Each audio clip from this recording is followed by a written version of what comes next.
My objective this morning is to give you an update to this community of several audiences around Canada, retired members, serving members, and associates and friends from industry, on where we're going in the renewal of the association. And in fact, that we're recreating a Communication Electronics Association, and we're building on a concept, an organizational framework, which has become known as CIMSEN, the Canadian Military Communication Electronics Network. We're going to use the terminology and the technology of networking and linking people together to bring this community together.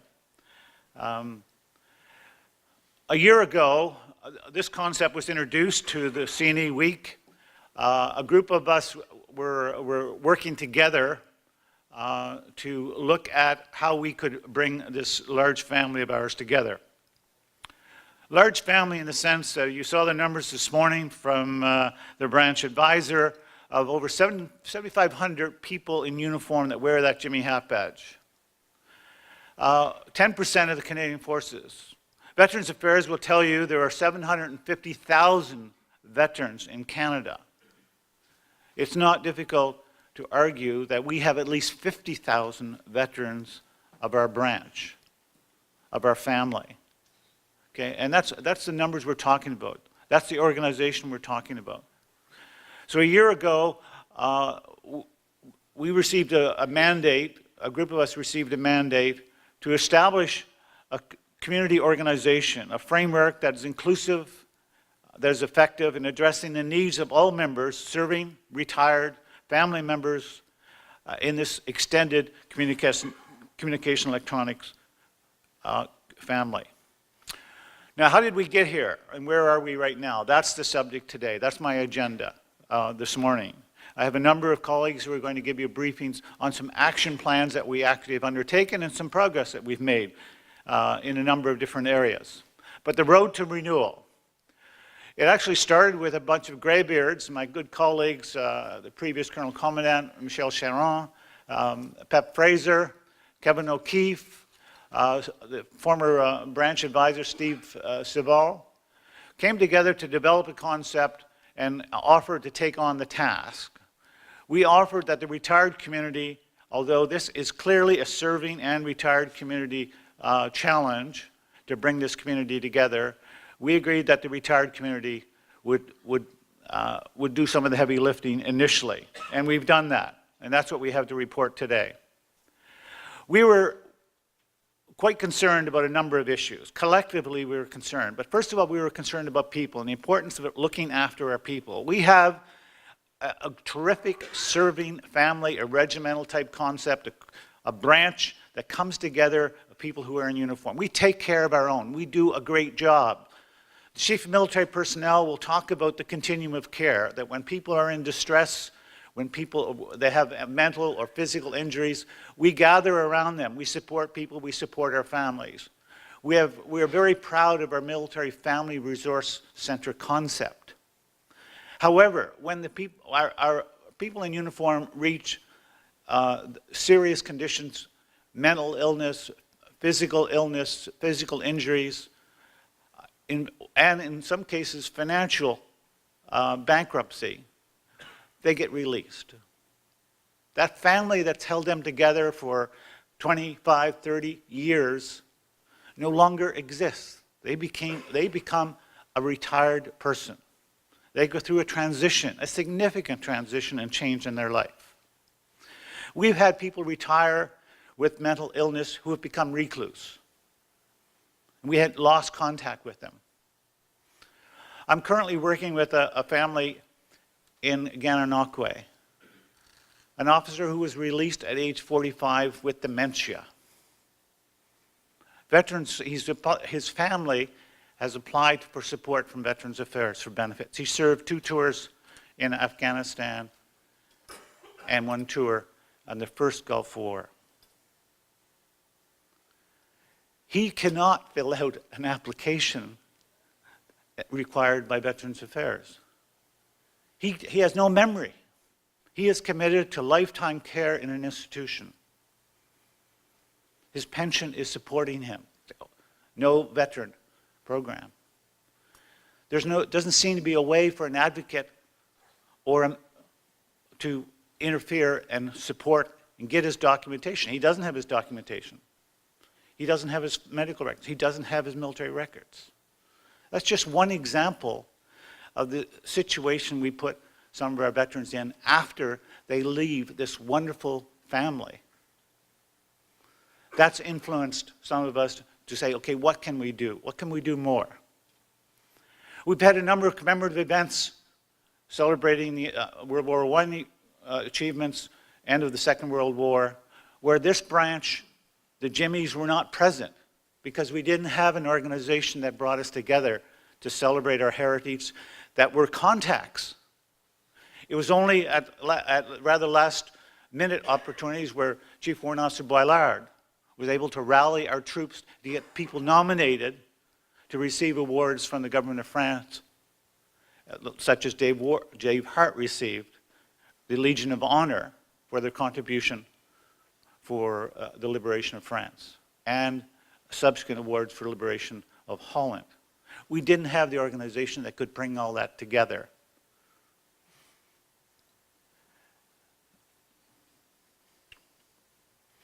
We do have small organizations, however. We have Signalers Clubs, social clubs. We have trade groups that come together. We have the Lineman Association. But we don't have an overarching branch association. We have discussions on professional development, several issues related to changes in trade. The Commander CFIOG made reference this morning, asking the question, is all of this going to be a military mission? Is there room for someone else? Captain Murphy asked a question this morning about certain missing boxes. We need a forum for that professional discussion. We need to encourage people to write papers. We had a wonderful paper written by a major last year, a reserve major in Toronto last year, who tabled a paper on the role of the reserves in cyber operations and information insurance. We don't have the forum where that professional dialogue can occur. We don't have the opportunities for the trades to come together and talk and exchange information on their trade. That's what professional associations provide. That's what we need. That's what we're trying to accomplish. The scope, what we're talking about, is bringing this profession together. We made reference earlier, the branch advisor made reference that the Navy communicators are not part of the branch, but they can be part of a professional association and should be, that talks about operational effectiveness in the area, in this cyber world. They can be part of that dialogue. We can give them the platform so they join in that professional forum for that type of discussion. The scope of what we see of bringing this family together is indeed a family scope. It's representatives from industry to contribute again to that dialogue and be part of the family, because they are part of our family. It's family members themselves. We had a situation recently where one of our officers passed away and his widow needed some serious assistance. She did not understand exactly how she could apply for benefits. Benefits related to her husband's 37-year career. We need people who can step in and do that. That's what families do. So we've had a large group of volunteers who are dedicated to this task, who've been working, proceeding towards this objective over the last year. This slide just shows some of them, and I'm limited by the slide and the time to truly acknowledge that these are your colleagues who've been working on it. These are a large number of them are retired members who are doing the heavy lifting right now, but we have to engage more people. It reminds me of a question I got during our visit, Chief Warrant Officer Boilard and I visited Gagetown, and a young sergeant, when I was introduced as the Colonel Commandant, a retired Brigadier-General, he approached me afterwards and he said, "Sir, does it bother you that you're only being paid as a colonel now?" Not realizing, obviously, that this was an honor for me to be the Colonel Commandant, first of all. And I was honored to be selected. then, but it was all pro bono as well. So where we are in implementation, I just want to very quickly explain our approach. We're taking a dual approach. I feel quite strongly that in order to demonstrate the value proposition of an association, we had to start achieving and doing things right away. But we also had, in parallel, to develop a strategic plan that would guide us as we go forward. And that's exactly the approach we've taken. We've developed a strategic plan that will be that was penned, actually written up by Colonel Bruce Jackson, as a group came together over a period of months, resulting in a plan that's going to be posted on our websites, simsen.ca, within the week. At the same time, we had activity working in a number of lines of operations, looking at our governance structure, looking how we can connect this community all together, looking at a foundation and how our current foundation can evolve to meet the requirements of this association. And indeed, confirm that the mission of our foundation today, as demonstrated by Chief Warrant Officer Bylard's slide there on the branch fund, is exactly the mission and points that are part of our association going forward. So you can see that General Bob Martineau pulled a team together to look at governance, and he's going to be reporting on that in a number of months. Eric Essler is going to talk today about simsen.ca as the tool that's connecting us all together and provides a forum for professional dialogue. And Pep Fraser is continuing to work and do an excellent job working with our foundation. So our concept is basically, we've confirmed that we have three major action areas, or lines of operations, that encompass the full spectrum of the activities that any professional association would do. And we have a support line of operation to ensure that it has the necessary support. And I'll talk very briefly about this. So the most important thing is to recognize that this association, serving retired people, our primary focus, priority focus, is continuing to evolve to provide an operationally effective military force, specifically in the area of communications and electronics. The second line of operation is looking after our people, supporting our people, retired, serving, family members, all of our people. And the third area is recognizing the value, the motivation behind preserving, educating on our heritage, on our history. Just the briefings last night in the presence of Dave Hart, Sergeant Dave Hart, who was at Dieppe, Corporal Dwayne Kelsey, who spoke to the NCMs about our heritage, about his time in the Italian campaign and the liberation of Holland. That motivates people. That demonstrates where we've come from, where our roots are, and what we should be preserving going forward, and more importantly, what we should be educating the public about our contribution in nation building. In terms of supporting lines of operation, we've carved out niches quite clearly. The financial side and the foundation, as I mentioned, connect with our community and how we're going to be governed. And we've made some great progress in each of those areas. So today you're going to hear about these specific areas and just a snapshot of what we've accomplished. Our strategic plan is fairly straightforward. It's going to be on the website, and we'll be soliciting comments from you, and I'll let you read that at your leisure. But we're going to get a snapshot of accomplishments in the area of connecting with our people, the communications that we're trying to establish, and what we're doing specifically in a number of heritage areas, which I think will interest you. But operational effectiveness, what can contribute to the operational effectiveness, is quite clearly, it's straightforward. That's the job of the Branch Advisory Council, the leadership inside the Canadian Forces. But our retired community can contribute to that. We can be part of that professional dialogue.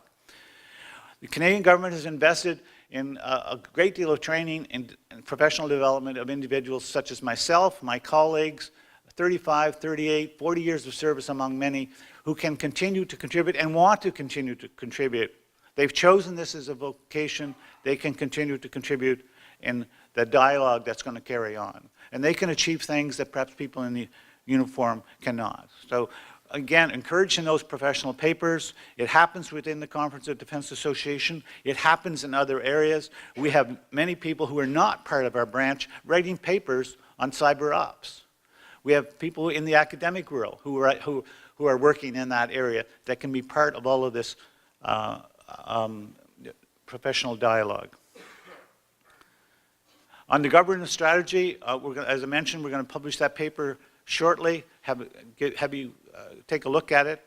We are incorporated. We've taken what was a dormant C&E association, updated it about 10 months ago, registered it with Industry Canada, and it will evolve to meet all our needs as a not-for-profit. It gives us a lot of flexibility outside the Canadian Forces to achieve things, such as our museum, but other areas as well. Okay, so that's the essence of our governance, and you'll hear more about that in correspondence through our website. So the most important message I'd like to give you is that our center of gravity, the area where you have to contribute, and I ask you to do so, our center of gravity is connecting with people, assisting those in transition, encouraging them, you as the leaders of the serving population, encourage them to stay connected. And we're going to talk about that. Eric Essler is going to speak about that shortly. But it is so important that we keep those people connected. We don't allow them to become recluse, that if they're in need, they know where they can go to for assistance. And their family knows where they can go to system, and they're not being abandoned just because they've taken off the uniform. I introduced Major Eric Essler, Chief Instructor of the school, forever grateful to the Commandant of the school, James Lambert and Yannick Lemieux, for allowing him in his noon hours and after hours to work on this project that has contributed so much in bringing this family together.